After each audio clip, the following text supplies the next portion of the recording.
Hello, प्रणाम, नमस्कार। कैसे हैं आप? मुझे सुनने वालों का बहुत बहुत आभार और ढेर सारा प्यार।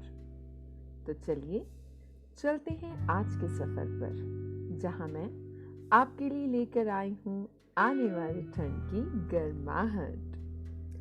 तो जनाब, बात ये है कि मौसम बदल रहा है।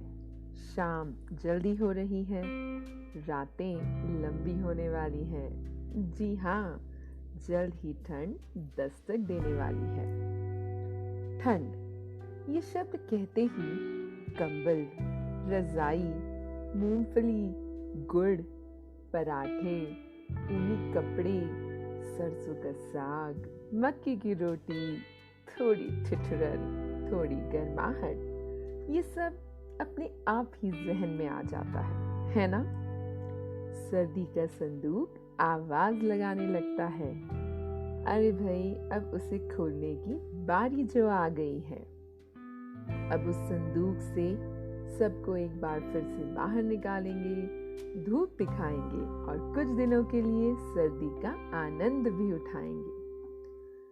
तो आज धूप बड़ी अच्छी सी थी, तो हमने सोचा चलो सर्दी शुरू होने से पहले आज संदूक को भी थोड़ी धूप दिखाई जाए। तो हम चल पड़े ट्रंक के ताले की चाबी को लिए, गरम कपड़ों और कंबल के दीदार के लिए। महीनों बाद ताले को छुआ तो वो सकपका गया कि अरे, ये अचानक हमारे दर पे कौन आ गया। हमने चाबी घुमाई तो ताले ने टाल मटोल कर दिया खुलने से। तो एहसास हुआ कि हम तो इस ताले की चाबी को भूल ही गए थे। फिर ध्यान से ताले को परखा, ऊपर नीचे से हिसाब लिया तो समझे इनकी चाबी तो पीतल की है और नंबर 5 वाली है। फिर से चाबी के गुच्छे में 5 नंबर की चाबी को निशाना साध के हम फिर से हाथों को ताले के करीब ले गए और फिर एक बार इस चाबी को घुमाया तो बस थोड़ी सी कुलबुलाहट के बाद ताले ने हमें रजामंदी दे दी। बस फिर क्या था, थोड़ा धूल झटक कर, ऊपर बिछा कपड़ा हटाकर हमने ट्रंक के ढक्कन को खोल दिया। अलसाए से कंबल, रजाई, स्वेटर, जैकेट, शॉल, मफलर, टोपी, मोजे, ये सब गहरी नींद में पड़े हुए थे। अब समझ नहीं आ रहा था कि किसे पहले उठाऊं और कहां पर रुक जाऊं। तो हुआ यूं कि हमने ऊपर रखी टोपी मफलर की पोटली को उठा के पहले थोड़ा बाजू में रखा।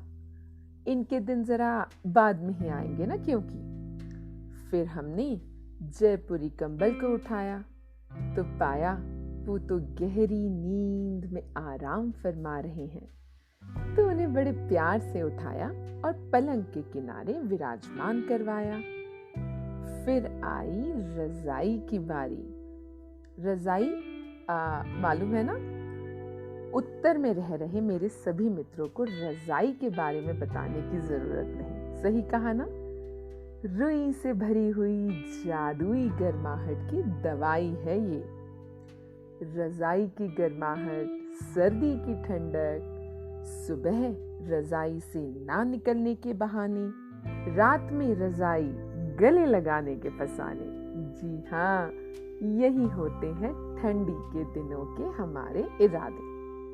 तो ठंड में जितनी ठिठुरन उतनी ही रजाई से दोस्ती। तो जी, हमने रजाई को दोनों हाथों से उठाया और पलंग पर फैला दिया। खोलते ही अंदर से 2-3 नाफ्तलिन बॉल्स के छोटे छोटे गोले इधर उधर भागने लगे। अजी हाँ, वही जो रजाई और ऊनी कपड़ों को कीड़ों से दूर रखते हैं। बचपन में मुझे नाफ्तलिन बॉल्स की महक ना बड़ी अच्छी लगती थी। हाय बचपन के दिन। ओहो, मैं भी कहाँ बचपन में पहुंच गई। खैर, वापस आते हैं। तो चलिए आगे बढ़ते हैं।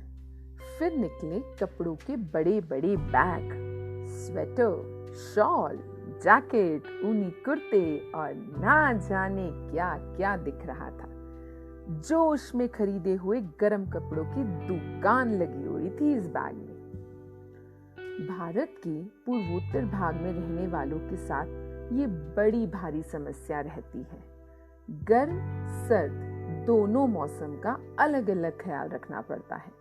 गर्मी के अलग कपड़े, सर्दी के अलग। ठंड आए तो गर्मी वालों को समेट कर रख दो और गर्मी आए तो ठंड वालों को ट्रंक में छिपा दो। अजी सोचिए, कपड़ों की तो दुकान लिए रहते हैं हम घरों में।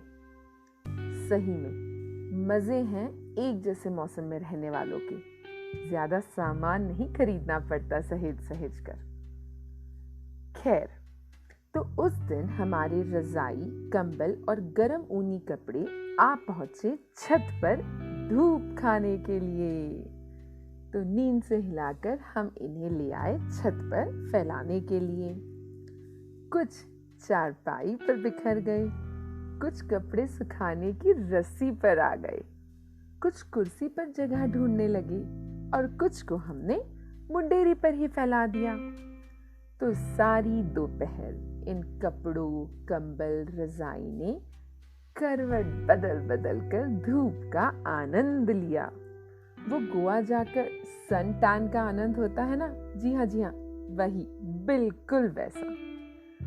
आधी टूटी सी नींद में इधर उधर सब आराम फरमा रहे थे।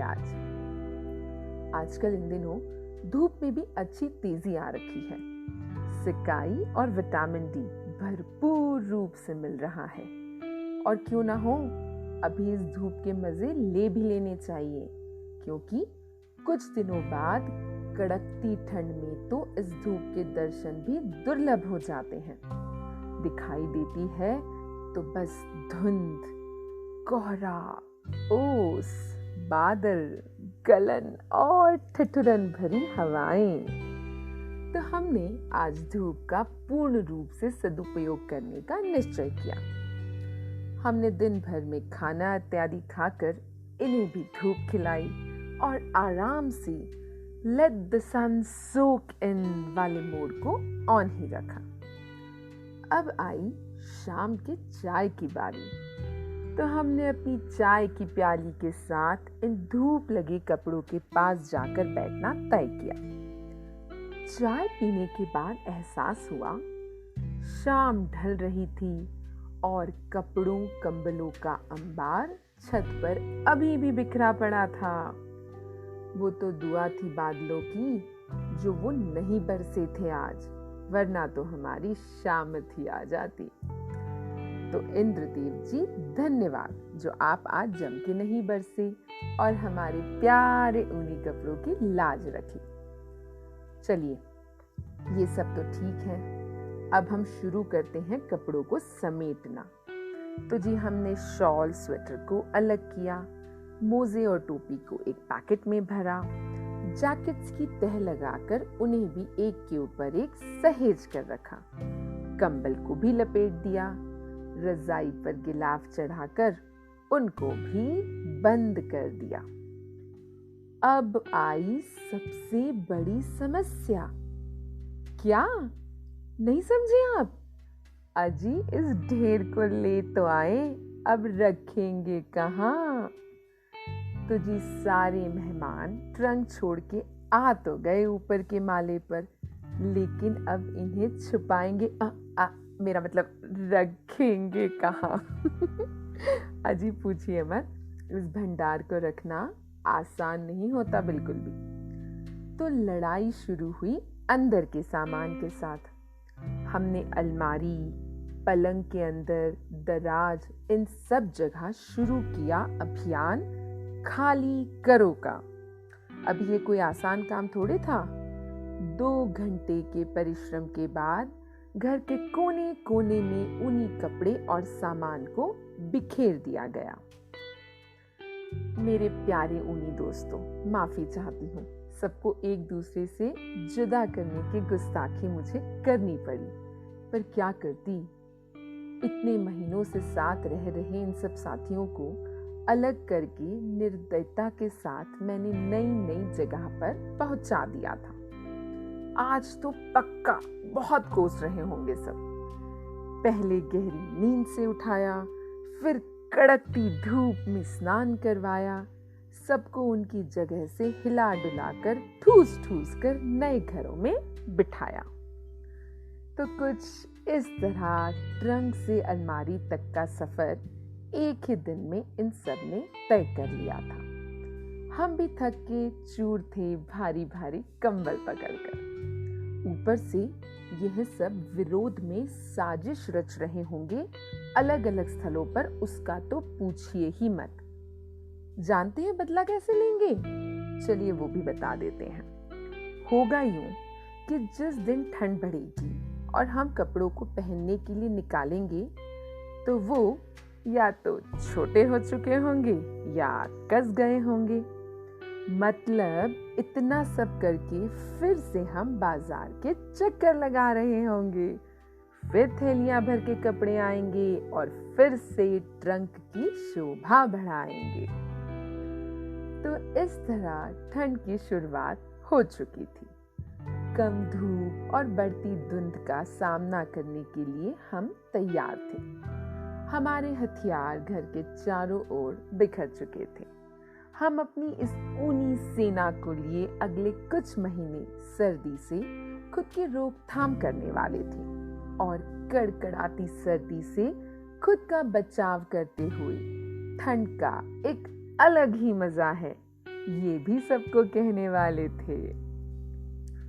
तो चलिए, जैकेट पहनिए, मोजे टोपी लगाइए, गरम गरम चाय कॉफी की चुस्कियां भरते हुए मूंगफली और गजक खाइए। गाजर का और मूंग का हलवा बनाकर खुद को फिर समझाइए। मस्त गोभी और आलू के पराठों पर मक्खन को फिसलने दीजिए। साग में थोड़ा और घी गोते लगाने दीजिए। गोंद और पिन्नी के लड्डू बांधिए। अरे भाई, सर्दी है, इतना तो बनता है। तो इस सर्दी के गरम गरम एहसास और ख्याल के साथ अब मैं आपसे विदा लेती हूँ। पर हाँ, ठंड का कंबल बंद करने से पहले एक छोटी सी गुजारिश करेंगे आपसे। अगर आपको कोई ठिठुरता हुआ बस स्टैंड, रेलवे स्टेशन या सड़क किनारे मिले तो एक कंबल या शॉल उनके लिए भी ले आइए। एक पराठा और चाय की प्याली उन्हें भी पिलाने की कोशिश करिए। वो तसल्ली की गर्माहट उम्र भर आपको खुशी देगी, वादा है मेरा। तो आज की सभा यही समाप्त करती हूँ। इसी अलमारी, ट्रंक और कंबल के साथ फिर लौट के आऊंगी ठंड के जाने के बाद और गर्मी के आने से पहले। क्यों? अरे भाई, सब कुछ वापस ट्रंक में रखने के लिए फिर से नहीं चलेंगे हमारे साथ? तो चलिए, प्रगुन फिर लौट के आएगी यादों की पोटली और जिंदगी की पंखुड़ियों के साथ। तब तक हंसते रहिए, मुस्कुराते रहिए और सुनते रहिए।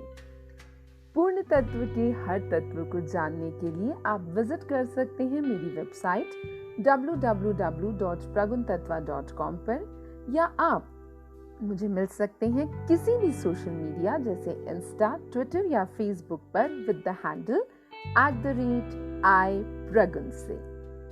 तो इजाजत लेती हूँ। ठंड में अपना ख्याल रखिए। फिर मिलेंगे। नमस्कार।